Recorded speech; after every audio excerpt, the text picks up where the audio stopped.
भूलने की बीमारी। जो भी पढ़ते हैं, जो भी याद करते हैं, वो भूल जाता है। सिलेबस बड़ा है, पढ़ते ही वो दिमाग में रहे, ऐसा कुछ तरीका यदि मिल जाए तो काम हो सकता है। तो आज का डायरेक्शन हमारा यही रहेगा। मैं चाहता हूं कि इसको बहुत गहराई से समझने की कोशिश करिएगा, और मुझे लगता है कि शायद आपकी प्रॉब्लम सॉल्व हो सकती है। बस आपको कुछ तरीके में बदलाव करना है। पढ़ना आप जो अपना सिलेबस पढ़ रहे हैं, एग्जाम पढ़ रहे हैं, उसी को पढ़ना है। अब मुझे एक बात बताइए, सबसे पहली चीज है, एक पानी की टंकी है, ठीक है। उस पानी की टंकी में हम पानी क्या कर रहे हैं, भर रहे हैं।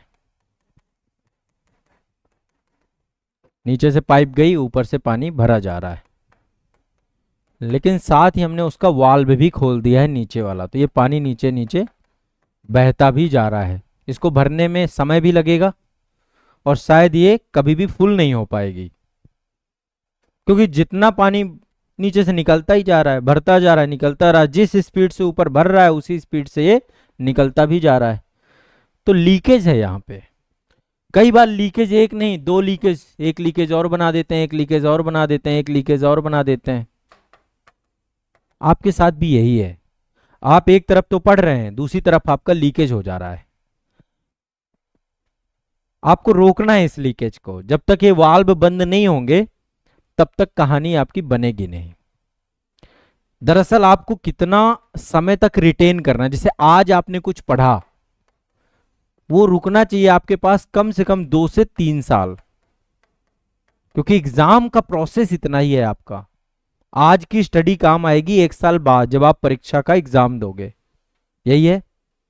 आज जो भी पढ़ा, या एक चीज और हम इसको इस तरीके से भी देख सकते हैं, आपने आज जो कुछ भी कमाया, मान लीजिए आज आपने 1,000 रुपए कमाए, तो 1,000 रुपए को एक तरीका यह है कि आप जाकर के पूरा कल खर्च कर दीजिए, फिर कमाइए। यदि आप कुछ सेविंग करते जाएं उससे, तो एक सर्टेन टाइम बाद आपको उसकी जरूरत पड़ेगी, तो आप उसका यूज कर सकते हैं। मेरा कहने का मतलब यह है कि आप जो कुछ भी पढ़िए उसको रोकिए, अपने मस्तिष्क में आपको उसको रोकना है। क्या ऐसा कोई तरीका है कि मस्तिष्क में रोक सकते हैं? बिल्कुल रोक सकते हैं। अब इसको थोड़ा सा समझिए, मैं वैज्ञानिक तरीका बताऊंगा, साइंटिफिक कारण। और आज से आपके पढ़ने का पूरा डायरेक्शन चेंज होने वाला है, ये भी मैं आपको स्पष्ट कर दे रहा हूं, ठीक है। सबसे पहला हमें काम करना पड़ेगा, एक चीज समझनी पड़ेगी। मान लीजिए आप स्टडी करते हैं, यानी कोई भी चीज नया पढ़ते हैं, मैं स्टडी को बोलता हूं नया पढ़ना। पहली बार कोई चीज पढ़ी, ठीक है। संभवतः हो सकता है आप रिवीजन भी कर लेते हो, एक बार उसका रिवीजन कर लेते हो, 2 बार उसका रिवीजन कर लेते हो, 3 बार उसका रिवीजन कर लेते हो। 1 2 3। जैसे एग्जाम्पल के तौर पे आज आप लोगों ने टेस्ट सीरीज लगाई। टेस्ट सीरीज एक मॉक ड्रिल की तरह है, कि हम जो है जिस दिन एग्जाम वाले दिन पे बैठेंगे तो कुछ इस तरीके की मॉक ड्रिल करेंगे, है ना। यही है टेस्ट सीरीज। कुछ भी नया पढ़ना, आज आपने जो कुछ भी पढ़ा, अब आप क्या करते हैं, अगले दिन फिर आप नए पढ़ने की तरफ जाते हैं। फिर नया पढ़ा, फिर नया पढ़ा, फिर नया पढ़ा। तो जो इस दिन पढ़ा आपने, वो धीरे से लीक हो गया, आपका खत्म हो गया। फिर आप नए पढ़े, कुछ दिन बाद ये भी लीक हो गया। फिर नया पढ़ा, कुछ दिन बाद ये भी लीक हो गया। एक तरफ आप पानी भर रहे हैं, दूसरी तरफ वो लीक हो रहा है। आपसे यदि मैं अभी कोई टॉपिक बोलूं कि ये टॉपिक चलिए पूछते हैं, डिस्कस करते हैं, आप कहोगे सर एक बार रिवीजन कर लूं, फिर पूछ लीजिएगा। पर आप रिवीजन करोगे वो भी ज्यादा दिन तक नहीं टिकेगा। इसके पीछे का कारण बता रहा हूं। जब आप केवल स्टडी करते हैं, फर्स्ट टाइम कोई चीज स्टडी करते हैं, मुश्किल से मैं बता दूं 7 दिन 8 दिन वो चीज टिकती है हमारे दिमाग में। आज आप कोई चीज पढ़ लीजिए, 7 दिन 8 दिन बाद वो धुंधला पड़ने लग जाएगा। उसकी जो लाइफ है वो 7 डेज की है। जब आप पहली बार कोई चीज नई नहीं पढ़े, हो सकता है आप में से कुछ लोग तो मोस्ट 2 3 बार 4 बार एग्जाम दे चुके हैं, तो हो सकता है चीजें आप वो रिवीजन के मोड पे आपकी चली गई। लेकिन फर्स्ट टाइम जब कोई चीज पढ़ते हैं तो 7 8 दिन में, मान लीजिए फर्स्ट टाइम किसी व्यक्ति से मिले, जैसे आज हमारी मुलाकात हो रही फर्स्ट टाइम, यदि हमारा रिवीजन नहीं हुआ, तस्वीर धुंधली हो जाएगी। रेलवे स्टेशन में जाते हैं, हजारों लोग होते हैं वहां पे, कितनों का चेहरा याद होता है? शायद 0। 2 कारण है। पहली बात तो और हो सकता है एक दो का याद भी रहे, जो सामने वाली सीट वाला है उसका याद हो जाता है, वो भी 7-8 दिन के बाद। आप सोचो कितने सफर आप कर चुके हो, कितने चेहरे याद हैं आपको कि आपके सामने वाली सीट में कौन बैठा था। यदि एक दो रिवीजन हो गए होते, एक दो बार और उससे मुलाकात हो गई होती, तो शायद वो चेहरा याद हो जाए। जैसे आप आज मुझसे आप मिले हो, यदि हो सकता है आप दोबारा मिल गए, तिबारा मिल गए, तो शायद मेरे ख्याल से हम फिर एक दूसरे से हमारी, तो जब हम पहली बार कोई चीज पढ़ते हैं 7 डेज वो रुकती है। जब हम उसका रिवीजन 1 करते हैं तो लगभग 30 दिन के आसपास वो चीज रह जाती है। 30 दिन बाद वो भी धुंधली पड़ने लग जाती है। जब हम रिवीजन 2 करते हैं तो लगभग 6 मंथ तक कोई चीज रुकती है, और जब रिवीजन 3 करते हैं तो लगभग 2 से 3 साल। लाइफ टाइम कुछ भी नहीं है। लाइफ टाइम एक चीज है, जब बचपन में काका गागा सीख रहे थे, ABCD सीख रहे थे, टेबल भी भूल गए होंगे आप ध्यान करो, लेकिन आपने काका गागा कम से कम 200 बार पढ़े होंगे, 200 से 300 बार लिखवाया होगा टीचर ने। ABCD 200 से 300 बार, 3 रिवीजन में नहीं, काका गागा आज भी याद है। और मैं किसी को यदि सिंसियरली बोल तो भूल भी जाएगा, लाइन पूरी ABCD तक भूल जाएगी। ऐसे भी बहुत सारे कहानी होते हैं, स्कूल भी ऐसे ही गए थे। टेबल पूछ लूं कि अच्छा चलो 17 का टेबल बताओ, फिर बुद्धि खराब होने लग जाती है, ये क्या पूछ लिया। 17 तक चलो तब भी बात सही है, मैं यदि बोल दूं 23 का सुना दो, तब तो बिल्कुल ही आफत आ गई। काम नहीं किया, रिवीजन नहीं हुआ। 20 तक का रिवीजन ज्यादा हुआ, 10 तक का उससे ज्यादा हुआ। जिस चीज का आपने बचपन में रिवीजन किया था वो मेमोरी में है अभी भी, और ज्यादा बार रिवीजन किया था तो आपके पास है। अब चूंकि हमें एक बहुत बड़ा एग्जाम निकालना है, सिविल सर्विसेज एग्जाम देना है, यहां पे यदि हम रिवीजन के इंपॉर्टेंस को नहीं समझ पाए तो हम फेल हो जाएंगे। एक्चुअली आपका एग्जाम का प्रोसेस ही 2 से 3 साल का है, तो आपको इसको मैंने SRRR फार्मूला दिया है। एक बार स्टडी करना है और 3 रिवीजन करना है। अब तरीका क्या होता है रिवीजन का, ध्यान से समझना। आप पढ़ते हैं कितना पढ़ते हैं आप, यदि घंटे के हिसाब से काउंट करें तो आपने कहा सर मैं 8 घंटे पढ़ता हूं, ठीक है। 8 घंटे को मैं 2 भागों में बांट देता हूं, पहला है 5 घंटे और दूसरा है 3 घंटे। अब इसको एक बार थोड़ा सा और ध्यान से समझिएगा। आपको मैं यदि कहूं कि आपको डेली 8 घंटे नहीं पढ़ने हैं, यह आपका स्टडी आवर नहीं है, क्योंकि डेली 8 घंटे आप नहीं पढ़ पाओगे। आज पढ़ोगे, कल पढ़ लोगे, परसों फिर लग रहा है कि आज चलो 8 नहीं, आज 6 में ही काम चला लेते हैं। बीच बीच में डिमोटिवेशन भी आता है, फिर आपका लीकेज होना चालू हो जाता है। वही टंकी खोल रखी है आपने क्योंकि रेगुलर नहीं हो, और पढ़ भी रहे हो। जो 5 घंटे है आपका नया पढ़ने का टाइम है, नया पढ़ा आपने, नई स्टडी की, नया कुछ पढ़ा। 3 घंटे है रिवीजन का टाइम आपका। अब मैं आपको कहता हूं जो रिवीजन टाइम है आपका, ये मिनिमम स्टडी आवर्स है आपका, मिनिमम स्टडी आवर्स। आपको पर डे केवल 3 घंटे पढ़ना है, जो पढ़ना ही पढ़ना है। यदि हम कहें कि हमें रेगुलर पढ़ना चाहिए, रेगुलर स्टडी करना चाहिए, एक स्टूडेंट को रेगुलर रहना चाहिए, यानी मैं इस रेगुलरिटी की बात कर रहा हूं कि आपका रिवीजन 3 घंटे का होना चाहिए। यदि आप 8 घंटे पढ़ते हैं तो 8 घंटे का समय आप ईमानदारी से निकाल पाते हैं। 8 नहीं, मान लो 6 घंटे है आपका मामला कि 6 घंटे ही पढ़ते हैं, तो इसको 2 भागों में बांट लीजिए, 4 घंटे और 2 घंटे। तो इसमें मिनिमम स्टडी आवर आपका 2 घंटे निकल के आया, और 2 घंटे रिवीजन के ही हैं। और रिवीजन किया कब जाता है, कई सारे बच्चे क्या करते हैं, सुबह उठे पहले कुछ नया पढ़ लेते हैं। नहीं, सुबह उठते सबसे पहले रिवीजन करना है, पहले 3 घंटे को कंज्यूम करना है। रिवीजन सबसे पहले होना चाहिए, क्योंकि जब रिवीजन आप बाद में करते हो तो कई बार क्या होगा, आपका यहां पे एनर्जी कंज्यूम हो जाती है। मान लो 8 घंटे पढ़ते हो, पहले सुबह के 5 घंटे आपने कहा कि मैं नया पढ़ूंगा, फिर शाम को रिवीजन आपने मिस कर दिया, क्या अरे कोई बात नहीं रिवीजन बाद में कर लेंगे। वो रिवीजन मिस होते होते मिस चला जाएगा, फिर वो लीकेज हो गया, आपने जो कल पढ़ा था फिर लीक हो गया, खत्म हो गया वो मामला। इसलिए हमारा जो स्टडी होना चाहिए वो शुरुआत ही उसकी रिवीजन से होनी चाहिए, दिन की शुरुआत रिवीजन से करनी चाहिए। जब आप ये 3 घंटे में अपना रिटेन कर लेते हो, कल का पढ़ा हुआ आपने रोक लिया आज पढ़ के, आज उसको रिवीजन में कन्वर्ट कर दिया, इसके बाद आगे बढ़िए। +1 अब हो गई आपकी 4 घंटे की स्टडी।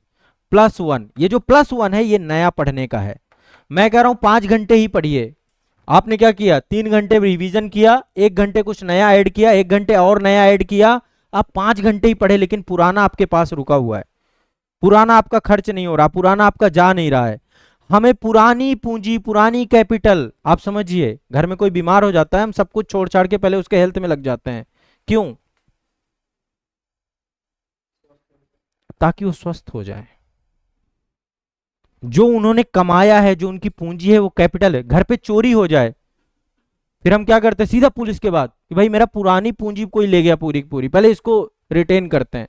आपने जो पढ़ रखा है उसको यदि आप रिटेन नहीं कर पाए, उसे रोक नहीं पाए अपने पास, सब बेकार है। फिर आप पढ़ते रहोगे, एक तरफ से गंवाते जाओगे, चोरी होती रहेगी आपकी डेली, और चोरी के जिम्मेदार आप ही हो। तो सबसे पहला काम है आपका डेली रिवीजन का। रिवीजन कब होना चाहिए? डेली होना चाहिए, और सबसे पहले रिवीजन होना चाहिए। Revision 1, revision 2, revision 3, revision 4। आप यदि रिवीजन नहीं करोगे और आप केवल नया पढ़ते रहोगे तो ये मिस होकर के आपका लीकेज में कन्वर्ट हो जाएगा। अब जैसे आप ये कर लोगे, जैसे मैंने कल, आज कुछ नया पढ़ा, कल उसको मैंने रिवाइज कर लिया। कल मैंने रिवाइज कर लिया, तो रिवाइज करने के बाद, एक मिनट रुकिएगा, एक मिनट रुकिएगा।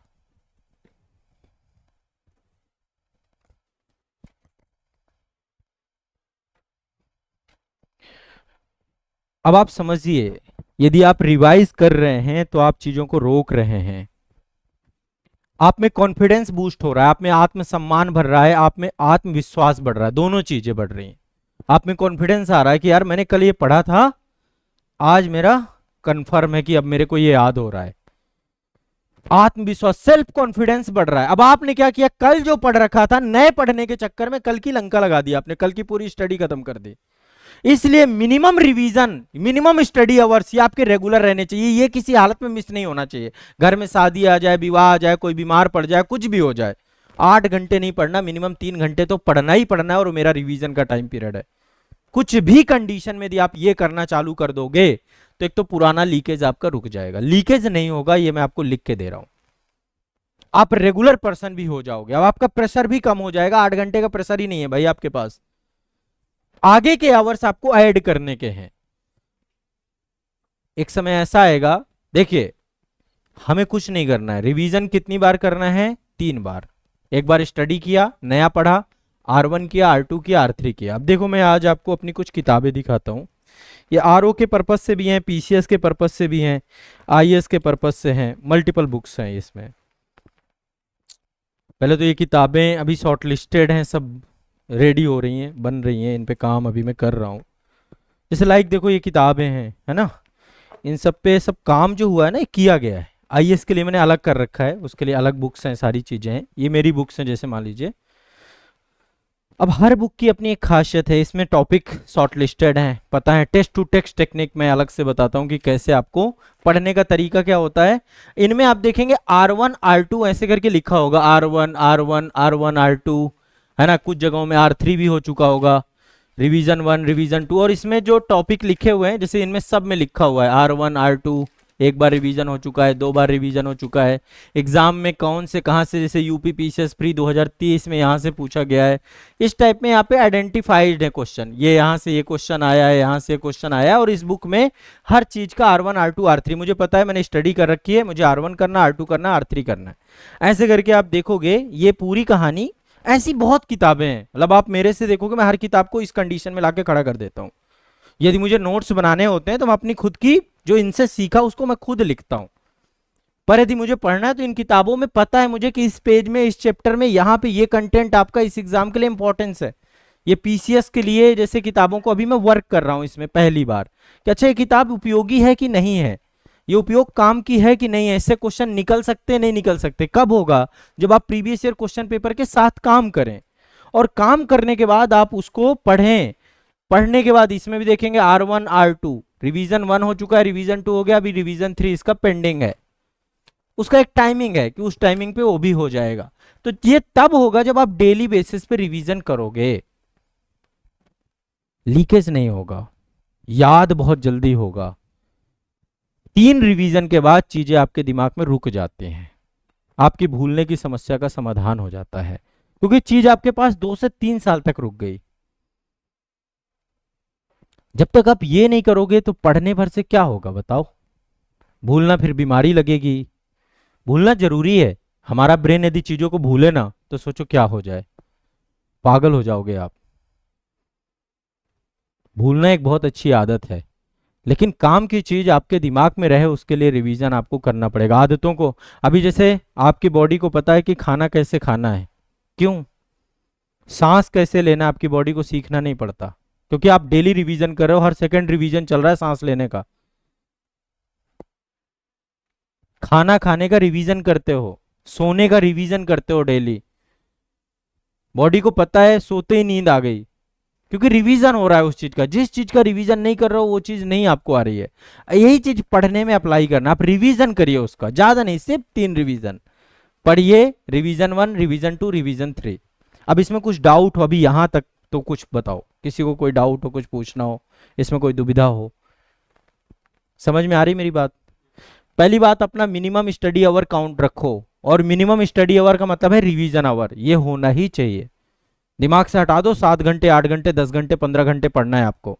आपको सिर्फ मिनिमम स्टडी आवर पढ़ने हैं, जो कि आपके रिवीजन आवर्स हैं। ये डेली होने चाहिए, कंटिन्यूअस होने चाहिए। आपकी पढ़ाई का टाइमिंग ये है, और इसमें पढ़े हुए को पढ़ना है। पढ़े हुए को पढ़ना है, और कोई सीक्वेंस मत रखिए कि रिवीजन का सीक्वेंस क्या रखना है, मेंशन कर दीजिए।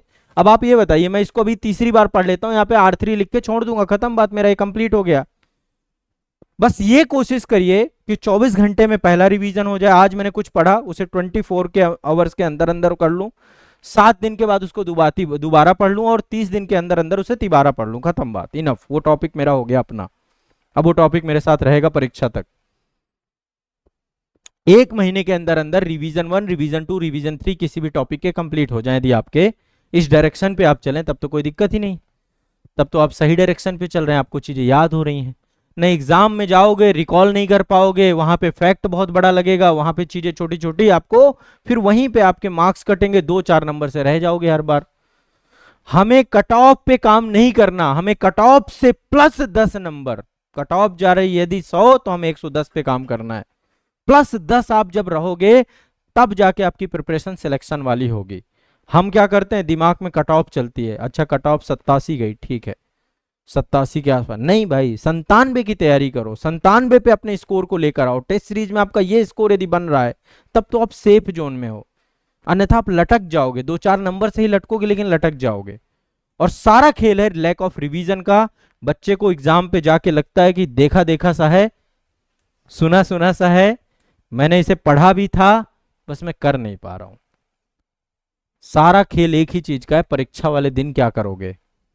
यदि वहां रिकॉल नहीं हो पाया, और वो सब कुछ तय करेगा रिवीजन। एक चीज समझिएगा, मैं कह रहा हूं 20 टॉपिक ही आपने पढ़े मान लो, और 20 टॉपिक का रिवीजन 1, रिवीजन 2, रिवीजन 3 किया, और आपको यह पता हो कि 20 टॉपिक से यदि क्वेश्चन आएगा तो मैं गलत नहीं करूंगा।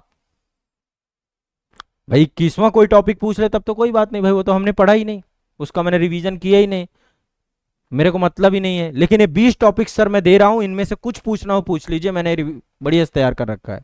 ये कॉन्फिडेंस आपको अपने अंदर लाना पड़ेगा। आप पढ़ तो सब कुछ लिए हैं, लेकिन आप में कॉन्फिडेंस जीरो है, क्योंकि आपको अभी रिवीजन आपने किया नहीं। अब आपसे कोई बोल रहा है कि अच्छा ये चीज बताओ, अरे सर रिवीजन करके बताएंगे।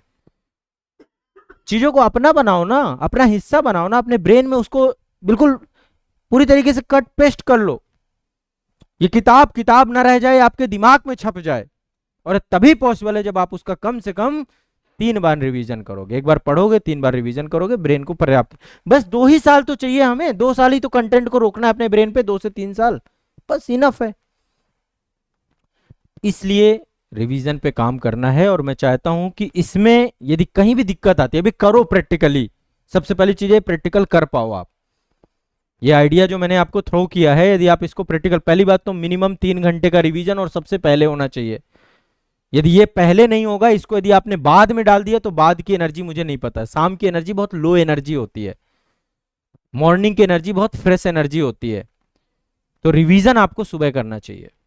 सुबह इसीलिए कहते हैं 4 बजे उठ जाओ, 5 बजे उठ जाओ। तो ये 4-5 बजे उठने के लिए ये नहीं था नया पढ़ो, वो रिवीजन का टाइम हुआ करता था, अभ्यास का टाइम होता था। जब आप अभ्यास करोगे, रिवीजन करोगे, तो आपका काम ज्यादा अच्छा हो पाएगा। बस मेरा ये कहना है, यदि इस बात को आप समझ जाते हो तो बहुत अच्छी बात है, अन्यथा चीजें आपकी लिए डिफिकल्ट हो जाएंगी। कुछ पूछना हो तो बताएं। अब इसमें कोई डाउट हो, मैं केवल रिवीजन के डाउट की बात कर रहा हूं, या रिवीजन की कोई आपके पास और भी बेहतरीन कोई टेक्निक हो जिससे आपको याद रहता है, वेल एंड गुड। पर मेरा मानना यह है कि कम से कम मल्टीपल रिवीजन से ही काम बनेगा। कोई चीज एक बार पढ़ लेने से वो चीज आपकी तैयार नहीं होती है। आप एक भ्रम में जीते हो कि मैंने पढ़ रखा है, वो एक भ्रम है, एग्जाम वाले दिन टूट जाता है। अब जैसे इस बार पीसीएस के पेपर को मैंने देखा था, उसमें एक समवर्ती सूची से क्वेश्चन आया था कि निम्नलिखित में से कौन सा सूचियों अनुसूचियों से क्वेश्चन आया था। अब ये मान लो, अब अनुसूचियां संघ सूची में ही 100 से 100 विषय, समवर्ती सूची इनमें 50-50 60-60 विषय। अब इतनी सूची किसको याद होती है? क्योंकि हमने कभी रिवीजन ही नहीं, कभी मुझे तो लगता है बहुत सारे बच्चों ने, मैंने तो पॉलिटी के बेरेक्ट में पूरी सूचियां बताई हैं, लेकिन वो सरसरी बता के निकल गया। लेकिन उसको यदि मैं कहूं कि आपने रिवीजन कितनी बार किया, पढ़ा नहीं पढ़ा होगा। जनरली आपको ये पता होगा कि अच्छा अनुसूची 1, अनुसूची 2, अनुसूची 3 ये सब इससे जुड़ी हुई हैं, ये जानते होगे, क्योंकि उसका हो सकता है रिवीजन आपका हो। जब आप डेप्थ में जाके चीजों का रिवीजन कर लेते हो, कठिन से कठिन चीज आपको याद हो जाती है, चाहे साइंस विषय हो चाहे कोई भी सब्जेक्ट हो। ये मेरा अनुभव भी रहा है। मैं 10 साल से पढ़ा रहा हूँ और 10 साल से मैं खुद भी पढ़ता हूँ, खुद भी टॉपिक तैयार करता हूँ, करंट पढ़ता हूँ, मैं मल्टीपल सब्जेक्ट पढ़ा पाता हूँ। उसके पीछे का मेरा जो, यदि मुझसे कहे कि क्या कारण है कि आप इतने सारे सब्जेक्ट पढ़ा लेते हैं, उसके पीछे का कारण रिवीजन है। कोई सब्जेक्ट मैं पढ़ता हूँ, पहले उसको डेप्थ में उसकी रिसर्च करता हूँ, 2-4 किताबों से पढ़ता हूँ, फिर जाके मैं आप लोगों तक डिलीवर करता हूँ। हर किताब की मुझे रियलिटी पता है, कहाँ से क्या कंटेंट है, कैसे, और उसका रिवीजन इतनी बार हो जाता है। मैंने एक एक सब्जेक्ट 27-27 28-28 बार पढ़ाए हैं। इसके बाद भी जब उसे पढ़ा रहा होता हूं तो फिर रिवाइज करता हूं, अगेन फिर पढ़ता हूं, फिर 4 किताबों से पढ़ता हूं। तो आप जब तक रिवीजन नहीं करोगे तब तक चीजें याद नहीं रहेंगी। बस मेरा यही आप लोगों को समझाना था, इस सेशन का उद्देश्य यही था कि आप रिवीजन करना सीखिए, रिवीजन को आदत में लाइए, और रिवीजन को यदि आप आदत पे ले आएंगे तो आपकी पढ़ाई की 90% प्रॉब्लम खत्म हो जाएगी। और इसके लिए मिनिमम स्टडी अवर्स अपने मेंटेन करिए। कम से कम आपको इतना पढ़ना है, वो रिवीजन का टाइम होना चाहिए। उससे प्लस जैसे ही आप अपनी स्टडी को करें, उसमें नया इनबिल्ड करते जाएं, नया जोड़ते जाएं। ठीक है? कोई भी दिक्कत आती है, मैं आपके पास हूं, मैं आपके साथ हूं, मैं आपको मदद करूंगा, मैं आपको हेल्प करूंगा, लेकिन आप उस मदद के लिए तैयार होने चाहिए। आप करोगे प्रैक्टिकली, हो सकता है कुछ चैलेंजेस आए, दोबारा आके पूछो, तिबारा आके पूछो, चौथी बार आके पूछो, जब तक आप उस पर अपने आप को परफेक्ट ना कर लो। और ज्यादा नहीं कह रहा हूं, 2-4-6 टॉपिक में ये फॉर्मूला अपनाना, 2-4-6 टॉपिक अपने उठाना, उनको पढ़ना, पढ़ने के बाद उसको 3 बार रिवीजन कर लेना 1 महीने के अंदर अंदर ही। फिर मुझे बताना कि उस टॉपिक की आपकी क्या स्थिति है, क्या मित्रता है उससे, क्या दोस्ती है। अब वो टॉपिक आपको धोखा नहीं देगा। Got it? समझ में आया? इसमें कोई बहुत बड़ा रॉकेट साइंस नहीं है, एक जनरल सी बात है। पढ़ते डेली हो, लेकिन पढ़ने के तरीके में थोड़ा सा चेंज करना है। सुबह की शुरुआत रिवीजन से करिए, रिवीजन आपका बहुत मस्त होना चाहिए। नया पढ़ने से ज्यादा जरूरी है कि आप उसे रिवाइज करें, बस। हाँ, मिनिमम स्टडी अवर। हाँ हाँ हाँ हाँ, ना ना ना, ये 3 घंटे ही रहेगा, हार्ड एंड फास्ट रूल है। इसमें देखो एक चीज समझिए, इसमें हो सकता है 2 ही टॉपिक का रिवीजन कर पाओ। नहीं समझे? हम्म हम्म, सही बात, सही बात है, बहुत बढ़िया बात है। पहली बात तो ये कंटिन्यूअस होना चाहिए, सतत होना चाहिए, ये आपका अलग है। मैं इसको इसीलिए +1 3 घंटे को आप फिक्स कर लो कि भाई इतना तो पढ़ना ही है। अब घंटे के हिसाब से पढ़ाई कहते हैं नहीं करनी चाहिए, मैं कह रहा हूँ मिनिमम स्टडी आवर को घंटे के हिसाब से डाल दो, इसको टॉपिक के हिसाब से डाल दो, नए पढ़ने को टॉपिक के हिसाब से डाल दो। इसके लिए मेरा एक फॉर्मूला है, टेस्ट टू टेक्स्ट, उस पर हम बाद में बात करेंगे, अभी तो नहीं करूंगा मैं। टेस्ट टू टेक्स्ट में कई बार डिस्कस भी कर चुका हूं कि कभी भी हमें पढ़ना है, पढ़ने का तरीका हमारा टेस्ट टू टेक्स्ट होना चाहिए, रिवीजन का फॉर्मूला ये होना चाहिए। अब इसमें देखिए, नया पढ़ना मैंडेटरी नहीं है, मैं नए पढ़ने में स्टार नहीं लगा हुआ, मैंडेटरी, ये अनिवार्य नहीं है, ये आपकी एक वैकल्पिक व्यवस्था है नया पढ़ना।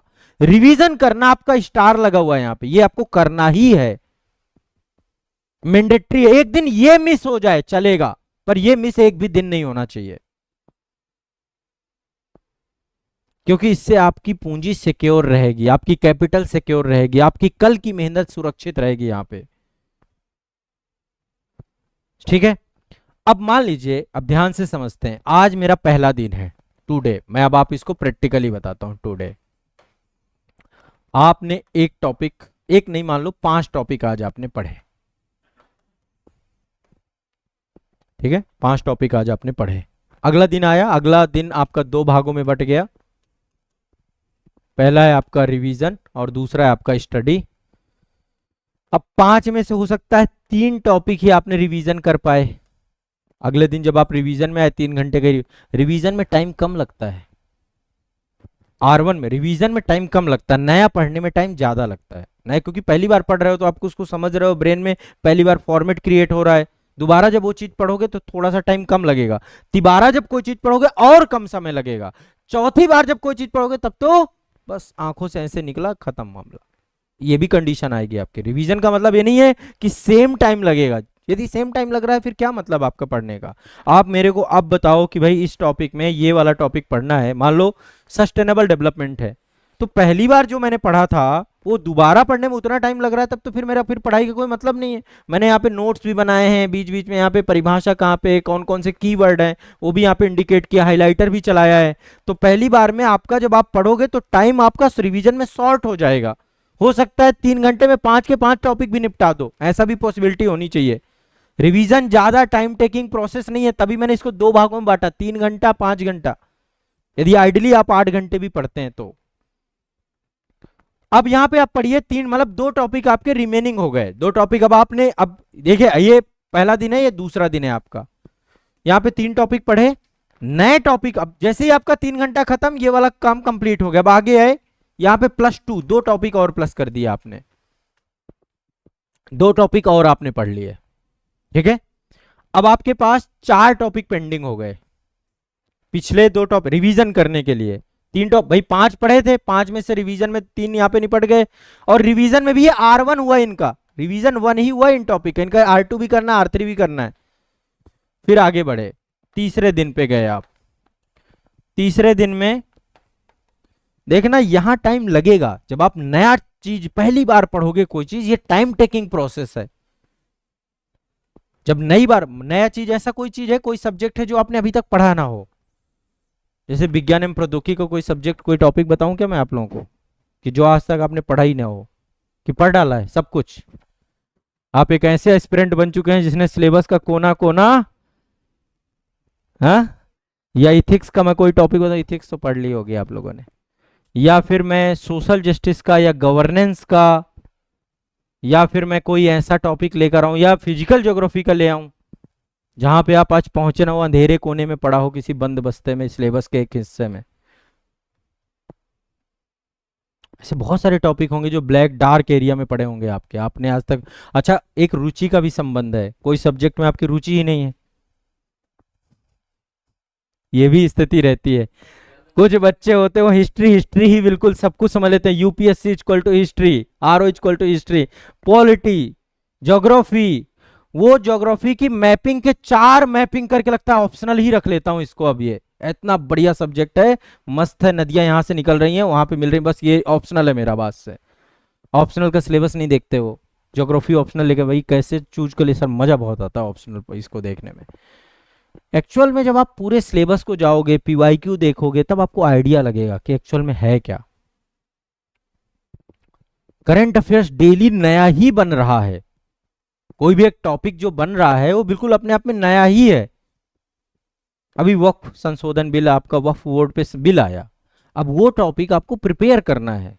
मुझे नहीं लगता इससे पहले कभी आपने पढ़ा होगा उस पूरे टॉपिक को, नहीं पढ़ा होगा। करंट में ऐसे मुद्दे एक दो मुद्दे निकल ही आते हैं, आ ही जाते हैं वो। अब सिंधु नदी विवाद वाला मुद्दा, ये सब कुछ वही हो सकता है आपने आईआर में पूरा टॉपिक पढ़ रखा हो कि 1960 में कोई हो रही होगी, है ना। लेकिन जो वर्तमान में सीमा प्रबंधन की चुनौतियां हैं, यदि मैं ये टॉपिक डाल दूं, एक यूपीएससी का क्वेश्चन बना दूं कि समसामयिक परिदृश्य में भारत के पड़ोसी देशों के साथ विभिन्न मुद्दों पर तनाव की स्थिति बन रही है और इस परिस्थिति में सीमा प्रबंधन को लेकर किस प्रकार की नई चुनौतियां निकल के आई हैं, भारत सरकार किस तरीके से इन चुनौतियों को विस्तार पूर्वक वर्णन कीजिए। अब तो कुछ तो सोचेंगे कि अच्छा अब तो ड्रोन भी आ गया है, अब तो S-400 भी आ गया है, अब राफेल भी है, अब हमले साइबर भी हो सकते हैं, परमाणु हमला हुआ तो हमारे यहाँ पे काउंटर स्ट्रेटजी क्या है, हमारे इंडिया में अब एक्सपोर्ट के साथ हम डिफेंस में अपने आप को नए तरीके से उभार भी रहे हैं, नई उत्पादन इकाइयां भी लगा रहे हैं, आर्टिफिशियल इंटेलिजेंस भी आ चुका है। अब बहुत सारी चीजें सोचोगे, साइबर अटैक भी हो सकता है, केमिकल वेपन्स भी हो सकते हैं, वर्ल्ड लेवल पे तनाव चल रहा है तो कहां पे किस कंट्री के साथ हमारे पूरे जियो स्ट्रेटेजिक पानी भी रोका जा सकता है। सब कुछ चीजों को समझना है। गर्मी का टाइम में देखो हमारे यहाँ प्याऊ लगाने की सोच रहती है, प्याऊ लगाते हैं 2 लोग 4 लोग 5 लोग, चिड़िया पंछियों को भी हमने पूरे पाकिस्तान का पानी बंद कर, गर्मी के टाइम पे 25 करोड़ की आबादी का पानी अभी बंद नहीं किया है, अभी स्थगित किया गया है समझौता, बंद करने की तैयारी चल रही। धीरे धीरे बहुत सारे डैम सुखाए जा रहे हैं, भरा जा रहा है पानी, नदियां सुखाई जा रही। तो एक तरफ तो हम इथिक्स में यह है कि भैया जल से पतला पानी से पातर क्या होता है, लेकिन जल एक युद्ध में कन्वर्ट हो चुका है। आने वाला फ्यूचर का वार का पूरा रीजन क्रिएट हो सकता है। चाइना डैम बना रहा है, भारत भी डैम बना रहा है, अभी अरुणाचल प्रदेश में हम डैम क्रिएट कर रहे हैं। कल के दिन ये भी हो सकता है कि ब्रह्मपुत्रा का पानी रोक दे कोई। अभी देखिए ब्रह्मपुत्रा में किस तरीके का डैम उसने अपने यहां बनाया, पूरी पृथ्वी की धुरी ही उसने पूरा अपने अक्ष से पृथ्वी हिल गई है, चाइना ने ये क्रिएट कर दिया। सिंधु वहीं से निकलती है, सतलज वहीं से निकलती है। हमारे देश के जो टॉप मोस्ट एग्रीकल्चर स्टेट हैं, पंजाब हरियाणा, उनका पानी वहीं जो वो सतलज ही है जो उस चीज को एग्रीकल्चर लैंड में कन्वर्ट करती है। यदि जल युद्ध चालू ही हुआ है, तनाव यदि चरम में चला गया, तो कहीं वहां से फिर टैरिफ वार अलग चल रहा है, इकोनॉमी में कोई इसको बैन लगा रहा, कोई उसको बैन लगा रहा, सब एक तो मतलब समसामयिक परिदृश्य में चीजें बहुत सारी हैं। जब आप इसको क्रिएट करने में आओगे और फिर आपको सारगर्भित तरीके से 200-250 शब्दों में लिखना होगा, तब आपको पूरी नई प्रिपरेशन करनी पड़ेगी भाई। यानी कि नया पढ़ने को बहुत है कंटेंट, ये बढ़ रहा है, डेली बढ़ रहा है, सुरसा की तरह बढ़ रहा है। इसका आकार यदि आप 2 दिन भी गैप कर दिए, आज का न्यूज़पेपर उठा लीजिए 16 पेज का है, और 16 पेज में कम से कम 1 पेज भी आपको कंज्यूम करना हुआ, 1 आर्टिकल कंज्यूम करना हुआ, यानी नए पढ़ने का कंटेंट है आपके, उसमें टाइम लगता है उसे कंज्यूम करने में, रिवीजन में टाइम नहीं लगता है। आप रिवाइज कर ले जाओगे चीजों को फास्ट, क्योंकि एक बार आपने फ्रेमवर्क बना लिया। समझ रहे मेरी बात को, है ना? लगता है क्या रिवीजन में टाइम? किसी के साथ ये इशू है क्या? आप मुझे एक बात बताइए, आप गुड़गांव से प्रयागराज आए हैं, पहली बार आए हैं, मनमोहन पार्क आने तक में थोड़ा डिफिकल्टी हो सकती है, लेकिन दोबारा में, तिबारा में, एक टाइम ऐसे बस यही रास्ता इसका भी है, एक सर्टेन टाइम बाद आपको चीजें देखनी है। रिवीजन ऐसे होगा, अच्छा ये रिवाइज करना, ठीक है। एग्जाम से पहले ऐसे रिवीजन चलता है बच्चों का, ऐसे चलता है, ऐसे ऐसे ऐसे। और हमें याद है जब हम छोटे थे तो लोग तो तकिया के नीचे किताब रख लेते थे कि ये ऐसे सीधा इंपोर्ट हो जाएगा मामला ब्रेन में, ये भी होता था। एग्जाम के टाइम पे कहानी इस तरीके से होती है, पूरा ले लेके ऐसे भी रख लेते हैं, ऐसे भी चला जाता है। दिमाग इतना फास्ट हो जाता है, फोकस इतना क्लियर हो जाता है, परीक्षा के आधे घंटे पहले जो आपके हाथ में वो रहता है ना नोट्स, ऐसा जाता है जैसे अर्जुन चिड़िया वाली कहानी होती है, धारदार बिल्कुल ऐसा जाएगा, लगता है कि यार अगले साल दूंगा तो मैं तो टॉपर बन सकता हूं। मेरे ब्रेन की फोकस ऐसी, उस दिन आपको पावर पता चलती है अपनी। तो रिवीजन एक बड़ा टास्क नहीं है, इस बात को समझने की कोशिश करिए। रिवीजन एक बहुत ही स्मार्ट टास्क है, मजा बहुत आता है इसको करने में, पर हम इसको डिले करते हैं, कल कर लेंगे, बाद में कर लेंगे, जबकि धार यही बनाएगा, सिलेक्शन रिवीजन दिलाएगा आपको। सिलेक्शन नया पढ़ के नहीं आता बच्चे को, नए वाले को 2-3 अटेम्प्ट लगते हैं, रिवीजन वाले को 1 अटेम्प्ट में भी निकाल सकता है। इसलिए रिवीजन पर्सन बनिए, चीजों को दोबारा, एक ही काम सीखिए। ब्रूसली का एक बहुत ही बढ़िया स्टेटमेंट है, उसने कहा कि मैं उस आदमी से डरता हूं जिसने एक ही पंच को 1000 बार सीख लिया हो, एक ही पंच में जिसकी मास्टरी हो। मैं उससे नहीं डरता जो 100 प्रकार के पंच जानता है। 4 टॉपिक ही पढ़िए, पर ऐसा पढ़िए कि यदि यहां से आ गया ना तो फिर ये बचेगा नहीं। 50 और 500 टॉपिक के चक्कर में मत जाइए। रिवीजन जो भी पढ़ते जाइए, पचाते जाइए, खाया निकालते गए, खाया निकाल, फिर क्या मतलब? लूज मोशन वाली पढ़ाई मत करिए। समझ रहे मेरी बात को? जो भी खाइए पचे, कम खाइए, सॉलिड खाइए, तब आपका सिलेक्शन टाइम से होगा।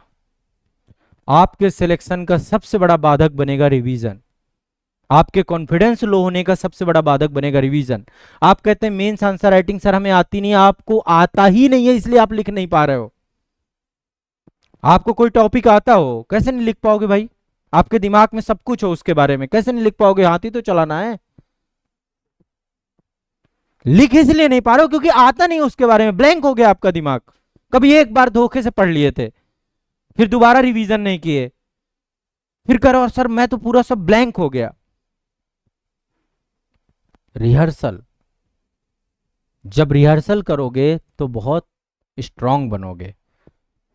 सचिन तेंदुलकर महानतम बल्लेबाज हैं, लेकिन आज उनसे बोला जाए ना कि आज खेलना है आपको, तो फिर वो लग जाएगा प्रैक्टिस में, प्रैक्टिस मैच करेगा, पूरे दिन अभ्यास करेगा, फिर अगले दिन वो खेलने जाएगा। अभ्यास, रिवीजन, यही एकमात्र मूल मंत्र है आपके सिलेक्शन का।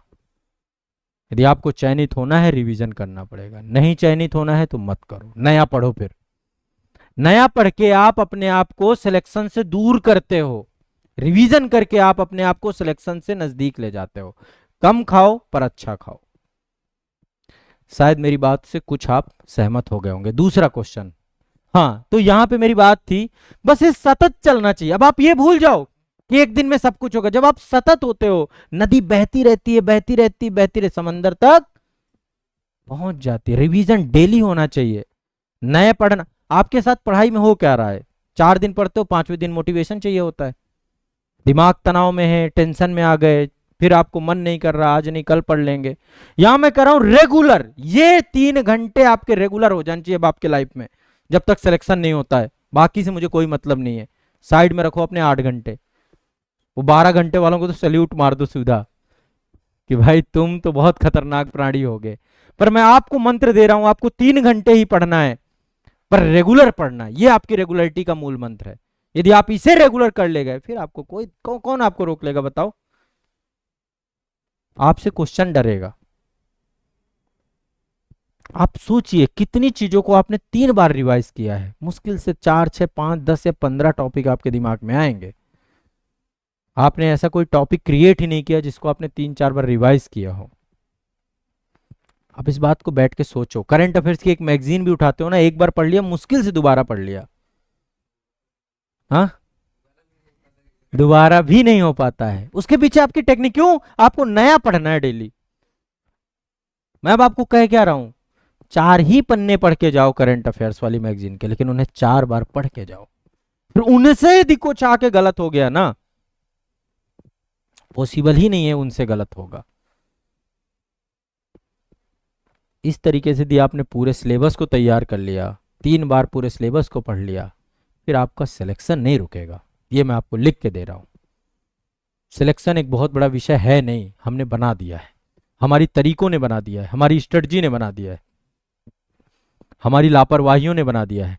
हम दम लगा के इस तरीके से खड़े, कोई मुझे आईएएस बना ना दे, धोखे से मेरा सिलेक्शन ना हो जाए। हम पूरा दम लगाते हैं पीछे हटने का। प्रकृति आपको सेलेक्ट कराना चाहती है, आप नहीं करना चाहते हो। आप में प्रोक्रेस्टिनेशन है, आप में डेली कल पे जाने की आदत है, आप चीज़ों को कल करना चाहते हो। आज की उपलब्धियों को आप सेलिब्रेट नहीं करना चाहते, आज उसे उपलब्धि में कन्वर्ट नहीं करना चाहते। आपकी प्रॉब्लम्स है। आप रिवीजन कल करना चाहते हो, आज नहीं करना चाहते, ये आपकी बहुत बड़ी प्रॉब्लम है। रिवीजन को टुडे में ले आइए, आज में ले आइए। नए पढ़ने को कल नया पढ़ लेंगे, देख लेंगे।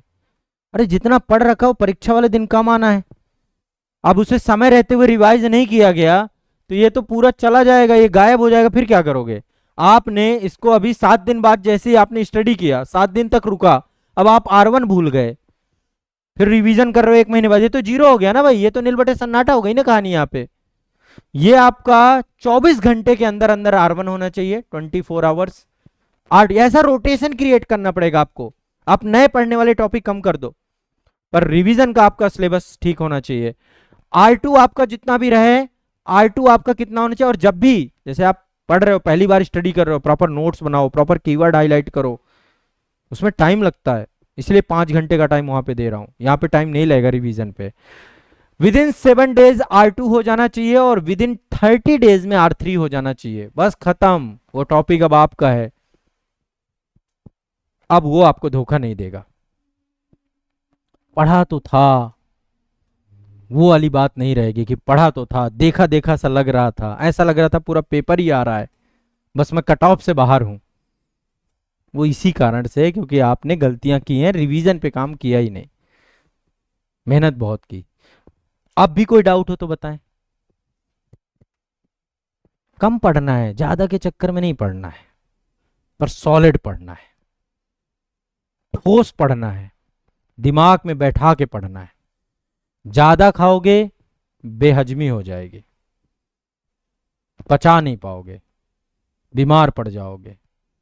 कम खाओगे स्वस्थ रहोगे, कम पढ़ोगे स्वस्थ रहोगे। पढ़ना कितना, केवल 3 घंटा। क्या करना है उसमें, रिवीजन करना, ये करना ही करना है। नया फिर ऐड करते जाओ, उसको भी रिवीजन में कन्वर्ट करते जाओ। एक साइकिल क्रिएट करो अपने स्टडी का। बाकी सब आप स्मार्ट हो, आप सब जानते हो, आपको ऐसी कोई चीज नहीं है जो आपको ना पता हो। क्या नहीं जानते आप, बताओ क्या नहीं जानते। अभी आपसे कोई वो आ जाए नया स्टूडेंट, अरे आओ आओ आओ, फिर आप उसे पूरी ज्ञान गंगा बहा दोगे, पहले किताबों की लिस्ट कटरा में भेज दोगे। मुझे भी याद है, मैं जब पहली बार मेंस देने आया था 2016 के, मैंने मेंस दिया था, पहला मेंस पीसीएस का, उसी साल मैंने आईएएस मेंस भी दिया था। तो जब मैं आया तो यहाँ की मेरी प्रयागराज की सबसे फेवरेट जगह है आपकी आज़ाद पार्क, थोड़ा सा कनेक्शन भी महसूस होता। तो आज़ाद पार्क में हार्नविल मेमोरियल था आपका, अभी भी है, राजकीय लाइब्रेरी थी, उस समय हमारे टाइम पे 50 रुपए लगते थे। तो उसमें जब मैं पहली बार लाइब्रेरी, मैं भी ढूंढ ही रहा था, सस्ता आप ही जैसा मामला था, बड़ा जेब टाइट रहा करता था, रिक्शे के पैसे नहीं हुआ करते थे, पैदल हम ज़्यादा चल लेते थे। जॉनसनगंज में हमारे कोई एक मित्र थे, वो रुके हुए थे, उन्हीं के साथ हम भी, कि रेंट वेंट बच जाएगा। 10 दिन की, 10 दिन का पूरा टाइमिंग था मेंस का, मतलब थोड़ा 5 दिन पहले आ गया था, 5 दिन में मेंस था। उस समय हमारे टाइम पे मेंस वैकल्पिक हुआ करता था, जीएस का पेपर, और 2 पेपर लिखने होते थे, 2 नहीं 3 पेपर, एक निबंध, हिंदी वाला भी लिखी थी था एक तरीके से, और सोशल वर्क और हिस्ट्री, मेरे 2 ऑप्शनल हुआ करते थे। तो अब 10 दिन हमने कहा घर पे नहीं पढ़ना चाहिए, रूम पे पढ़ना चाहिए, लाइब्रेरी एक अच्छी जगह होती है, ऐसा मेरा मानना है। रूम पे पूरा माहौल होता है सोने का, ऐसा मेरा मानना है कि वहां बेड होता है, बिस्तर होता है, वो राक्षस होता है, वो कभी भी घसीट सकता है आपको, यदि बच गए, जब तक बच गए तब तो कोई दिक्कत नहीं है, लेकिन वो रहता है, वो आपको आगोश में, जैसे ही खाना खाओगे, लंच करोगे घर पे, फिर लगेगा 5 मिनट तो थोड़ा करना चाहिए, वो पड़ा है बिल्कुल बकायदा आपको पकड़ने के लिए। फिर 5 कब 1 घंटे में कन्वर्ट हो जाए, 2 घंटे में। या तो पार्क पकड़ लो, पार्क में क्या ऑक्सीजन फुल होती है, जबरदस्त ऑक्सीजन होती है। तो जैसे मेरे हमेशा मेरी आदत रही, तो वो लाइब्रेरी का रूल ये था कि आप बुक्स अंदर नहीं ले जा सकते, ठीक है। एक आरओ यहाँ भी घूम रहा है, कहाँ गया, जवाहर चला गया, समीक्षा अधिकारी भी रिव्यू करके गया वो। तो वो आप समझिए इस बात को। उस लाइब्रेरी का ये रूल था कि भाई एक काम करते हैं, बुक्स आप अपनी बाहर रख के आइए। हमने कहा इससे कैसे, बहुत मेहनत की इन किताबों में, ऐसी ही मेहनत है, आप मेरी किताबें उस टाइम की भी होंगी, ऐसी मेहनत कर रखी थी। मैंने कहा ये, वो कह रहे थे हम अपनी देंगे, फिर मैंने बाहर ही पढ़ना, मैंने कहा चलो कोई नहीं, 50 रुपये भी खर्च कर दिए, अंदर पढ़ने को मिलेगा नहीं, बाहर ही हम पढ़ते थे। तो बाहर ही सीनियर बैठते थे हमारे बहुत सारे, तब तो मैं बच्चा ही था 2016 में, आप जैसा ही। अब तो मुझे 10 साल हो चुके हैं इस इंडस्ट्री में। तो बहुत सारे सीनियर बैठे थे, अब हम पढ़ रहे हैं पढ़ रहे हैं पढ़ रहे हैं, किसी ने पूछ लिया ऋषि कुल्या नदी कहाँ बहती है। अब आप सोचो, एक व्यक्ति साइंस पढ़ रहा हो, बायो के टॉपिक में उसका पूरा कंसंट्रेशन हो, और वायरस पढ़ रहा हो, और ऋषि कुल्या पूछ ले कोई और अपने को ना आए, तो लगता था यार अपने से पीसीएस का मेंस नहीं हो पाया। अच्छा, वो इस साथ में ये भी बोल देते थे ये पक्का मेंस में आएगा, ऐसे क्वेश्चन आते हैं। अब आपका दिमाग पूरा क्या होगा, अच्छा खासा आपका वायरस में दिमाग जा रहा था, आपका पूरा घूम गया, डाइवर्ट हो गए आप। फिर वो किताब भी बताते थे, कौन सी किताब से पढ़ते हो, तो हम किताब, सर मैं तो ऐसे पढ़, ऐसे नहीं पढ़ना है, अपना 5-6 इंटरव्यू में फेल है। वो बाबा टाइप के लोग बहुत सारे हैं जो ये चीजें करते हैं, लेकिन मैं आपको ये चीज समझाना चाहता हूं, खुद भी बाबा मत बनो। पहला नियम ये बनाओ कि कोई भी आता है उसको आप एक, जैसे मान लो आप सीनियर हो, मान लीजिए यहाँ पे कोई आता है मिलता है, और ना उनके चक्कर में पड़ो। आप एक राय बनाओ कि भाई आप अपना देखो, अपनी राह आपको खुद बनानी पड़ेगी। आपका ब्रेन अलग टाइप का है। आप किसी टॉपर से, किसी टीचर से, किसी से बैठकर एक रास्ता तो समझ सकते हो, लेकिन स्ट्रेटजी आपकी खुद की होगी। आप एक इंडिविजुअल यूनिट हो, आपकी अपनी खुद की हैबिट्स हैं। आपको अपने डू एंड डोंट्स दोनों क्रिएट करने पड़ेंगे, तब आप बन पाओगे। इस बात को समझो, मेरी बात को। आप यदि किसी को नकल करने चलोगे, अरे इसकी स्ट्रेटजी से मैं टॉपर, अरे नहीं बन पाओगे आप। आपकी अपनी खुद की स्ट्रेटजी क्रिएट होगी, आपको अपना खुद का फ्लो क्रिएट होगा, आपको खुद को अपने टाइमिंग को समझना पड़ेगा। बस कुछ फार्मूले हैं जो आपको यूज करना है। बिना रिवीजन के यदि आप पढ़ाई कर रहे हो तो बेकार है, वेस्ट ऑफ टाइम है। ज्यादा रिसोर्सेस पे पढ़ रहे हो तो भी बेकार है। बहुत लिमिटेड रिसोर्सेस, सॉलिड रिसोर्सेस। आप प्रीवियस ईयर क्वेश्चन पेपर को साइड में रख के पढ़ रहे हो तो भी बेकार है, फिर भी कोई कुछ नहीं होगा। कम से कम आयोग क्या सोच रहा है, क्या कर रहा है, वो आपका एक गाइडेंस होना चाहिए। तो जब आप चीजों को कुछ पैमानों पे जाकर तौलोगे, तब जाकर के आपका डायरेक्शन सही होगा। तैयारी करना एक चीज है, रात दिन पढ़ना एक चीज है, एग्जाम के स्तर का पढ़ना दूसरी चीज है। एग्जाम के स्तर को मैच करना दूसरी चीज है। तैयारी और स्तर दोनों में सामंजस्य नहीं बैठा पाओगे, कभी सिलेक्शन नहीं हो पाएगा। आपका सिलेक्शन उसी साल होगा जब आपकी तैयारी एग्जाम के स्तर की होगी। हम पढ़ते बहुत हैं, मेहनत बहुत करते हैं, लेकिन हम एग्जाम के लेवल को नहीं टच कर पाते हैं। एग्जाम हमसे हमेशा एडवांस रहता है। एग्जाम के लेवल को 70% भी टच कर ले गए तो भी सिलेक्शन हो जाएगा, 100% की जरूरत नहीं है। यहां पे बच्चा चूकता है, 12 घंटे पढ़ता है, 18 घंटे पढ़ता है, वो होते हैं बहुत सारे महारथी, पर उसका सिलेक्शन कभी नहीं हो पाता है, क्योंकि वो लेवल पे काम करता ही नहीं है। लेवल आपका क्रिएट तब होगा जब आप आयोग को समझोगे, आयोग के प्रश्नों को समझोगे, प्रीवियस ईयर पे काम करोगे, रिवीजन पे काम करोगे, तब आप आयोग के लेवल को समझोगे। केवल प्री में काम करते रहोगे तो भी सिलेक्शन फाइनल नहीं होगा। केवल प्री क्वालिफाई करोगे, ध्यान रखना। मेंस में भी बराबर का ध्यान देना पड़ेगा। मेंस लिखित है, आंसर राइटिंग भी उतनी ही शार्प होनी चाहिए। समझ रहे हैं आशीष जी? हाथ कांपने लगेंगे नहीं तो आपके मेंस में। 20 क्वेश्चन करने हैं, 3200 शब्दों में लिखना है। पीसीएस में, आईएएस में 4000 शब्दों में लिखना है। वो भी एक लेवल ही है कि आपकी स्पीड क्या होनी चाहिए, आपका प्रेजेंटेशन कैसा होना चाहिए, आपको कैसे क्वेश्चन को ऑन द स्पॉट क्रिएट करना है। प्रीलिम्स क्वालिफाई करने से भी आपका एग्जाम का अंतिम लिस्ट में नाम नहीं आएगा। आप एक बात जरूर बैठ करके सोचना, इसी के साथ सेशन समाप्त करूंगा, कि क्या आप ये आने वाले भविष्य में बताना चाहते हो कि आपने 3 मेंस दिए, 4 इंटरव्यू दिए, या आप ये बताना चाहते हो कि आप फाइनली इस एग्जाम में सेलेक्ट हो? ये तय करना पड़ेगा आपको। 3 मेंस और 4 इंटरव्यू देने वाले बहुत सारे लोग हैं, और वो आज बहुत बड़ी विपत्तियों में घिर जाते हैं। एक टाइम बाद घिर जाओगे। यदि समय रहते हुए सिलेक्शन नहीं हो पाया तो आप बेकार हैं। समय रहते हुए सिलेक्शन लेना है, टाइम को इतना खींच नहीं देना है कि आप खींचते चलेगा और जिंदगी को नरक कर बैठे। केवल पढ़ाई एकमात्र उद्देश्य नहीं है जिंदगी में, लाइफ को जीना भी एक बहुत महत्वपूर्ण हिस्सा है। और लाइफ को तब जी पाओगे जब टाइमली सेटल्ड हो जाओगे। सेटलमेंट कर लो, और उसके लिए एग्जाम, यदि भाई अब एग्जाम निकालना है, कुछ लोग है पहले आरओ बन जाता हूं, फिर पीसीएस बन जाऊंगा, फिर आईएएस भी बन जाऊंगा। पढ़ते पढ़ते पढ़ते पढ़ते एक बार में बढ़िया से मेहनत करके एक अच्छा एग्जाम निकालो, फिर जिंदगी जीना चालू करो। जिंदगी भी बहुत बड़ी चीज है, बहुत खूबसूरत चीज है, यदि उसको जीना चालू करो। घूमो, टहलो, टूरिज्म करो, परिवार को टाइम दो, आने वाली पीढ़ी को बढ़ाओ। सब काम करने, शादी विवाह भी करना है आपको। एक ही चीज में कब तक सड़ते रहोगे? इसलिए तय करो, एक टाइम टारगेट, एक टारगेट तय करो। होता है तो ठीक है, नहीं होता आगे बढ़ो। सब कुछ तय करके चलना पड़ेगा, कैलकुलेशन लगा के चलना पड़ेगा, और इसी आधार पे मेहनत करनी पड़ेगी कि एग्जाम का लेवल टच हो जाए, ताकि उस साल आपका एग्जाम निकल जाए। ठीक है? इसी के साथ मैं सेशन समाप्त करता हूं। अभी भी कोई प्रश्न हो तो पूछ सकते हो। है? नहीं? सुमित जी, क्लियर हो रहा है कुछ? बस इंप्लीमेंट कर लीजिएगा। बस मेरा एक ही आग्रह है, इम्प्लीमेंटेशन बहुत बड़ा टास्क है। इम्प्लीमेंटेशन एक बहुत बड़ा टास्क है और बहुत आसान टास्क है। एक बहुत आसान टास्क है, बस उसका वे सही होना चाहिए। लाइफ में सेटल्ड लाइफ जियो। लाइफ सेटल्ड होनी चाहिए, क्लियर होना चाहिए। इसके बाद ये करना, अगला स्टेप ये करना, अगला स्टेप ये करना, अगला स्टेप। अस्त व्यस्त जीवन नहीं रखो कभी भी।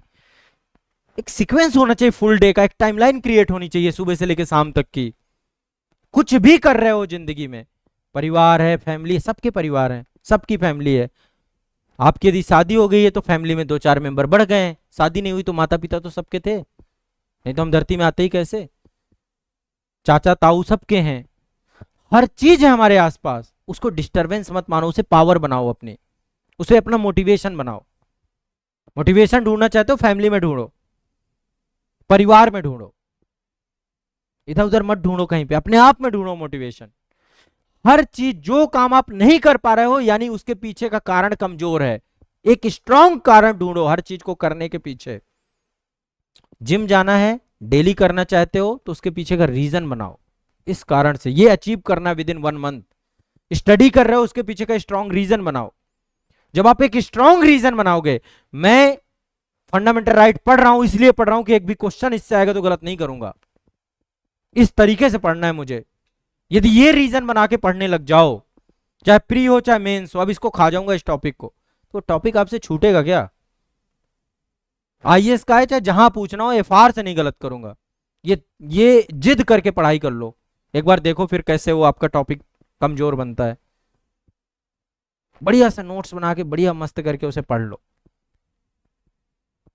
तो आपको कारण ढूंढने पड़ेंगे, बहुत स्ट्रांग कारण ढूंढने पड़ेंगे अपनी लाइफ में, जिसका कारण जितना ज्यादा मजबूत है उसकी सफलता उतनी ज्यादा बड़ी है। आज हम Mukesh Ambani, Dhirubhai Ambani, Adani, Bill Gates, Elon Musk के पीछे कारण बहुत बड़े हैं, तब आज वो अंतरिक्ष में जाके मंगल पे भी दुनिया बनाने की बात कर रहा है। उसके रीजन बहुत बड़े हैं अपनी लाइफ में, उसका पर्पस बहुत बड़ा है। एलन मस्क ऐसे एलन मस्क नहीं है। आज उसका रीजन इतना बड़ा था तो सुनीता विलियम्स को उठा लाया यहाँ पे, वापस ले आया अंतरिक्ष से। उसके आप कभी थॉट्स सुनो, हिल जाओगे। हम तो दूर दूर तक, हम तो अपनी घर की आफतों से, अपने एक छोटे सिलेक्शन से, एक छोटे से एग्जाम से, एक छोटे टॉपिक से, छोटे कहाँ कुछ, कहाँ बहुत बड़ा सोच रहे हो आप, वही आपको पूरा ब्रह्मांड लगता है। तो जिसके कारण बड़े हैं वो बड़ा कर जाता है। गांधी के कारण बड़े थे, पटेल के कारण, इतिहास में पढ़ते हुए कैरेक्टर, पटेल का कारण बड़ा था, तब उसने भारत को एकीकृत कर दिया उन्होंने। समझिए बात को। जब अपना रीजन बड़ा करो, जब आप विजन बड़ा करोगे, रीजन बड़ा करोगे, हर चीज के पीछे एक फोर्स होगा आपका कारण, आप किसी भी परिस्थिति से कहीं भी जाके बैठ जाओगे। एपीजे अब्दुल कलाम जी का कारण बड़ा था, मोदी जी का कारण बड़ा था, तब आज प्रधानमंत्री हैं भाई। आपको क्या लगता है अचानक से कोई व्यक्ति आके बस किसी ने चांदी के चम्मच में दे दिया? जिनका कारण बड़ा नहीं था ना, वो प्रधानमंत्री के बेटे होकर के भी कुछ नहीं बन पाए, ये भी समझ लीजिए। वो डीएम का बेटा बन के भी कुछ नहीं बन पाएगा। सब कुछ काम करता है कारण, आपके पीछे का कारण कितना मजबूत है। आपको क्या लगता है जो ये बॉलीवुड में हीरो हीरोइन है, इनके बच्चों को किस चीज की कमी है? जो जिंदगी आप चाहते हो ना, आपसे 1000 गुनी अच्छी जिंदगी जीते हैं। आप कभी सोचा है कि अमिताभ बच्चन का बेटा अमिताभ बच्चन का 1% नहीं बन पाया? शाहरुख खान का बेटा शाहरुख खान का 1% नहीं बन पाया? कभी इस बात को सोचो, क्यों? कारण नहीं है इनके पीछे। कारण बड़ा करो अपना, काम करने का कारण जब बड़ा हो जाता है, कार्य सिद्ध हो जाता है। जो कर रहे हो इसके पीछे का रीजन समझो, फिर नींद नहीं आएगी, फिर थकान नहीं होगी, फिर चीजें स्पष्ट दिखेंगी, जीवन व्यस्त लगेगा। अभी कारण इतने इतने से लेके घूम रहे हो, बस नौकरी हो जाए तो शादी हो जाए, कैसे भी करके एक नौकरी लगे, ये कारण आपका ड्राइविंग फोर्स है। नौकरी लग जाए तो मैं अपने कम से कम 10,000 का खर्चा पूरा कर लूं, घर वालों से मंगवाना बंद कर दूं, ये कारण लेके तो आप चले हो। घर वाले वैसे भी बंद कर देंगे, टेंशन ना लो, बंद करवाने की जरूरत नहीं पड़ेगी। आने तो जिम्मेदारियां, घर वाले कहते हैं कि बेटा कुछ कर लेना, हो गया कारण कंप्लीट, हो गया ना फंड। कारण बड़े करो, रीजन जितना बड़ा होगा। एलन मस्क के 14 बच्चे हैं, कारण बड़ा है उसका। समझिए, अभी कोई एक लास्ट लेटेस्ट अभी हुआ, मैं सरप्राइज, मैंने फिर देखा, कभी आपने देखा उस व्यक्ति को प्रधानमंत्री की मीटिंग में भी होता है तो बच्चा लेके अपना बैठा रहता है, 2-3 बच्चे इधर उधर घुमाता रहेगा गोल गोल। ट्रम्प की रैली चल रही थी, वो बच्चा स्टेज में, उन्हें सबको, उसको पता है सब एलन मस्क है। कोई एक मंगल संभालेगा, एक बृहस्पति, एक जुपिटर, एक शनि, एक पृथ्वी, ऐसे संभालाऊंगा। कारण बड़ा है, उसे इतने मस्क बना देने हैं कि वो 1000 ट्विटर खरीद सकें। फिर रीजन जिसके बड़े होते हैं वो बड़े विजन का व्यक्ति होता है। अनंत अंबानी जी का जब मैंने बंतारा प्रोजेक्ट देखा, हिल गया। कारण कि यार जानवरों को भी 5 स्टार लग्जरी देनी है। जब इस सोच के साथ आप चलोगे, अब आपके साथ क्या है, आपका कारण क्या है, 2 टाइम बढ़िया से खाना हो जाए, एक बार जो है लिट्टी चोखा हो जाए, एक बार दाल चावल और भुजिया हो जाए, एक गाड़ी हो जाए ठीक ठाक सी, ज्यादा महंगी नहीं खरीदूंगा, कम से कम नहीं हुआ तो एक मैं जो भी आपकी फेवरेट गाड़ी हो, एक स्विफ्ट ले लूंगा, डिजायर ले लूंगा, नहीं होगा तो यार इनोवा में बत्ती अच्छी लगती है वो ले लूं। उस माइंडसेट के साथ जब आप चलोगे ना, फिर आप नहीं पहुंच पाओगे। पूजा खेड़कर का मामला आपने सुना होगा, एक लड़की जिसका कारण बहुत छोटा था, उसको ऑडी में बैठना था, उसे बंगला चाहिए था पहले दिन से। कारण जब ये आ जाएगा ना कि मेरे जैसे 1000 बैठे हुए हैं जो परेशान हैं, जो टेंशन में है, जो तनाव में है, एक टाइम का भोजन नहीं था, अभी भी मेरे जैसे बहुत डिस्टर्ब होंगे। कलाम के साथ यही कारण था उनका, मेरे जैसे बहुत अखबार बेचते होंगे, मैं उनके लिए एक मिसाल बनूंगा, उनके लिए कुछ करूंगा। तब फिर वो व्यक्ति जाता है, साइंटिस्ट बनता है, फिर वो जाके राष्ट्रपति तक पहुंचता है। उस धरातल से आप भी हो, आपके पास वो मौका, उसी धरातल पे बैठे हो, कलाम के धरातल पे। अब उस धरातल से आपकी जर्नी क्या होगी, आपका कारण तय करेगा भाई, आपका रीजन तय करेगा कि आप कहां पहुंचोगे। नहीं, जहां पड़े हो वहीं पड़े रहोगे।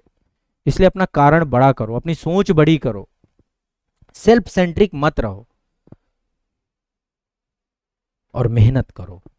घर वालों ने बहुत बहुत सपने सजो रखे हैं, उन्होंने रात दिन सोचते हैं मेरा बेटा ये बनेगा तो ये हो जाएगा। माँ सपने सोचती है, नाना सपने सोचते होंगे, नानी सपने सोचते। सोचो, नाना की ज्यादा दिन की दुनिया, नानी की ज्यादा दिन की दुनिया, माता पिता भी, उनसे जाने से पहले कम से कम आप उनके सपनों पे आग भर दो। ऐसा कुछ करो, कुछ बड़ा करो, बड़ा सोचो, छोटे तक सीमित ना रहो, और वो काम सिर्फ मेहनत से होगा। एक गंभीर व्यक्ति बनो, चुनौतियों से डरो मत। मोटिवेशन जैसी और डिमोटिवेशन जैसी कोई चीज होती ही नहीं है, सब कुछ रीजन होता है। हर व्यक्ति, मैं यहाँ पे क्लास ले रहा हूं तो मेरा कोई कारण है, उस कारण से मैं क्लास ले रहा हूं।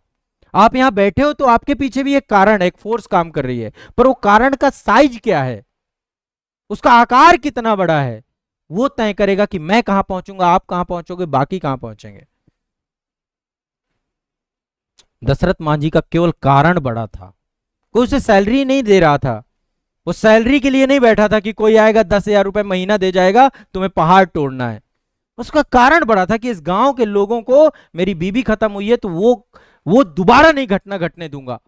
और 20 साल तक लगातार वो थी छेनियां तोड़े बिना क्या मोटिवेशन मिलता रहा होगा उस व्यक्ति को। गांव में अकाल पड़ गया तो भी वहीं पड़ा है, एक टाइम का खाना देने वाला नहीं था कोई। आप समझो तो, बहुत लोग भरे पड़े, आप आसपास घूमने जाओगे ना पागल हो जाओगे, अरे ऐसे ऐसे लोग हैं, इस परिस्थिति से लोग निकल के आए हुए हैं।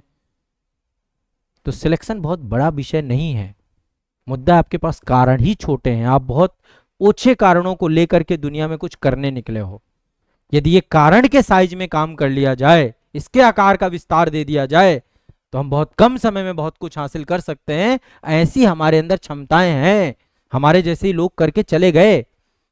भगत सिंह का कारण बहुत बड़ा था। सोचो, एक युवा 21 साल का लड़का नेशनल असेंबली में बम फेंकता है, सिर्फ इसलिए ताकि भारतीयों की आवाज उनके कानों तक गूंजे। फांसी के फंदे में किस लिए? ताकि आने वाले युवाओं के लिए एक प्रेरणा स्रोत बन सके कि मौत को मत, देश की आजादी में मौत एक बहुत बड़ा बाधक नहीं बनना चाहिए। इसलिए हंसते हंसते उनकी आंखों में आंखें डाल करके, आजाद का कारण बड़ा था तभी उसने खुद गोली मारी। छू नहीं पाओगे आप। मृत्यु उनके लिए बड़ी चीज नहीं थी। आपने छावा देखी अभी?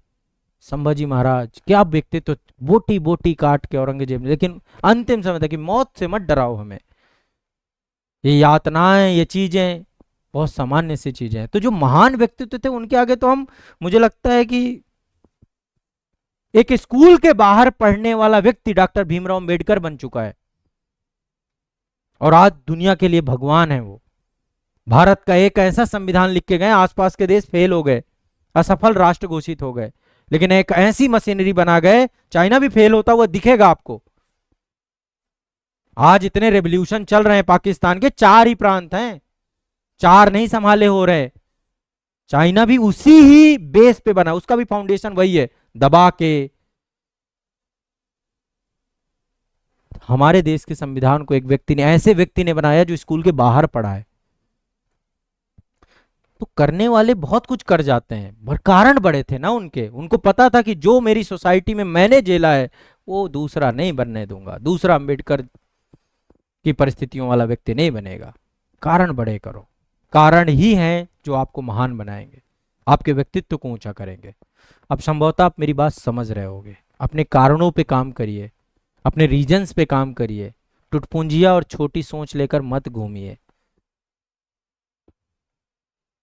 और मेहनत करिए। मेहनत का विकल्प नहीं है, सही दिशा में मेहनत करिए, डायरेक्शन अपनी सही करिए, शार्पनेस लाइए, कुल्हाड़ी में धार लगाइए। मौका आएगा वार करने का, लेकिन जब वार करें पता चला वार करें बंदूक में गोली ही नहीं है। भारतीय सेना में हर 7 दिन में, हर महीने में जितने अस्त्र शस्त्र उनको रेडी किया जाता है बकायदा, पूरा कंप्लीट, पूरे कंप्लीट वेपन्स। महीने में, हर महीने डेली पीटी, पहले बॉडी सबसे बड़ा वेपन शरीर है, इसको रेडी करते हैं वो। पर डे पीटी होगी। क्यों होती है पर डे पीटी? आप करते हैं अपने शरीर को डेली रेडी?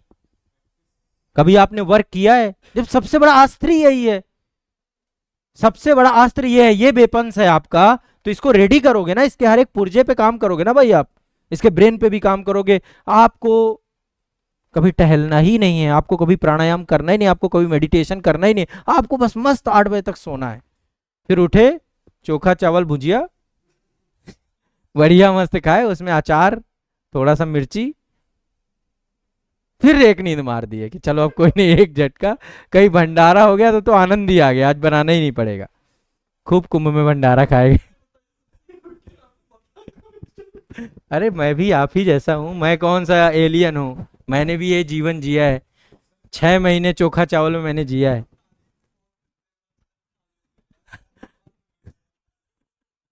हाँ, क्या कह रहे थे? कारणों के लिए पढ़िए, अच्छी किताबें पढ़िए, महापुरुषों की किताबें पढ़िए, बड़े लोगों की किताबें पढ़िए, जिन्होंने 20-20 साल में, बहुत किताबें हैं, मैं एक किताब की बात नहीं कर रहा हूं, बहुत हैं, बहुत किताबें हैं। मैं किताबों की कितनी बात करूं, अभी यहाँ पे कुछ बहुत सारी किताबें देखो मिल जाएंगी। किताबें, ये देखो एक किताब है, अब आपको लगेगा ये भी कुछ हो सकता है क्या? लिखा है भाई, नेपोलियन हिल की बुक है। ऐसा भी होता है, कुछ ऐसे भी थॉट्स हैं। ऐसी बहुत किताबें हैं, भरी पड़ी हैं, किताबें कितनी भी खरीद लो, किताबें ही किताबें, हर कैटेगरी की किताबें हैं। कितनी किताबें चाहिए आपको, पर आप पढ़ोगे नहीं, मुझे ये पता है। आपकी समस्या है। आज देखो मैं आपको कुछ किताबें दिखाता हूँ, ये किताब पढ़ लो, पर्याप्त है ये। अरे ना भाई, कोई भी पढ़ लो, गांधी जी की बायोग्राफी ही है, इसमें बहुत सारे रीजन लिखे हुए हैं देश को आजाद, उससे आप भी रीजन कुछ ना कुछ ढूंढ लो। ये डेल कार्नेगी की एक बुक है, ये हमारे अभी आफत बन के टूट पड़े ट्रम्प साहब ने एक बुक लिखी है रॉबर्ट कियोसाकी के साथ मिलकर के। स्टीफन हॉकिंग, इससे बड़ा कारण क्या किया इस व्यक्ति ने? पैरालाइज, 70% बॉडी पैरालाइज है। हाँ हाँ, देख लीजिएगा, you can heal your life, 500 किताबें हैं। सोचिए अमीर, बस सोचते ही अमीर बन सकते हो, ऐसा भी कुछ फार्मूला? आपको तो ये शॉर्टकट चाहिए, पर इतना आसान। पढ़िए, ये पर्सनालिटी डेवलपमेंट, बहुत सारी किताबें हैं। देखिए एक ये भी लाइफ है, ये पढ़िए, ये बहुत अच्छी किताब है गीतांजलि। ये भी मतलब आपको तो सब पता है, पूरा ये बकायदा आ जाए गीतांजलि किसने, तुरंत रविन्द्रनाथ टैगोर, कभी पढ़ भी लो। मुंशी प्रेमचंद की हजारों किताबें आपको पता है, गोदान है, कभी पढ़ लो। कारण मिलेंगे आपको, रीजन मिलेंगे अध्ययन से, स्वाध्याय से, महापुरुषों को पढ़ने से, महापुरुषों को सुनने से। अच्छे एजुकेशन ही आपको कारण देगी, पर आप उनके सानिध्य में जाइए, उसको एक रूटीन में लेकर आइए अपने, इनका सानिध्य तो पकड़िए। आप एक भगवत गीता ही पढ़ने लगे, उसमें हजार कारण दिए गए हैं जीवन को कैसे बेहतर बनाना है। सब किताबों की एक किताब यदि कोई किसी व्यक्ति को पढ़ना चाहिए तो भगवत गीता। ऐसा उस किताब को मैंने 6वीं 7वीं बार लगभग पढ़ रहा हूं उस किताब को, और उस किताब में ये चीजें हैं।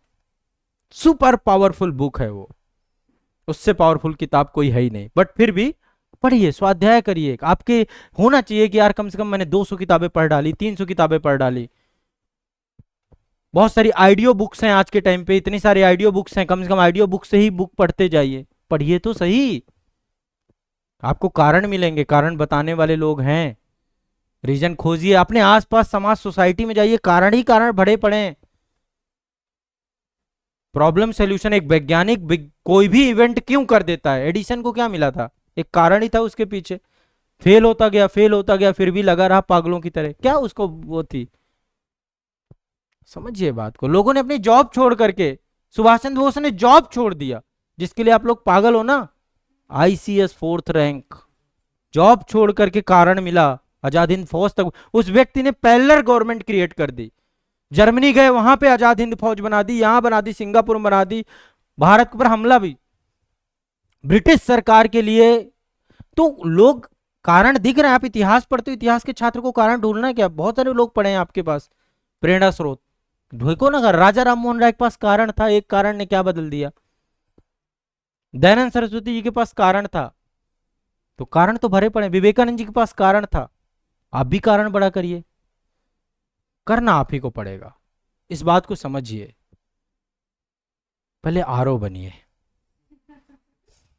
आप लोग कह रहे होंगे सर घुमा फिरा के पहले आरओ बन जाने दीजिए कहीं पता चला इसके चक्कर में हमारा जो है समीक्षा अधिकारी रह गया, हम रिव्यू ऑफिसर भी देखो एक निकल के गया यहाँ से चलो ठीक है, फिर सेशन को यहीं पे समाप्त करते हैं, और आप लोग सफल बने, खुश रहें, मस्त रहें, जीवन में आपके तरक्की आए। मैं चाहता हूँ कि कभी भी तनाव के क्षण आए, घबराओ तो मैं आपके साथ हूँ, कभी भी आ सकते हो, मन में दुविधाओं को समाप्त करवा सकते हो, मैं आपकी मदद करूंगा, प्रैक्टिकल मदद करूंगा, जो भी आपके जीवन में सकारात्मकता देने की यदि कोई भी विषय आएगी। और बाकी सफल बनो, ये बहुत जरूरी है। ठीक है, चलिए।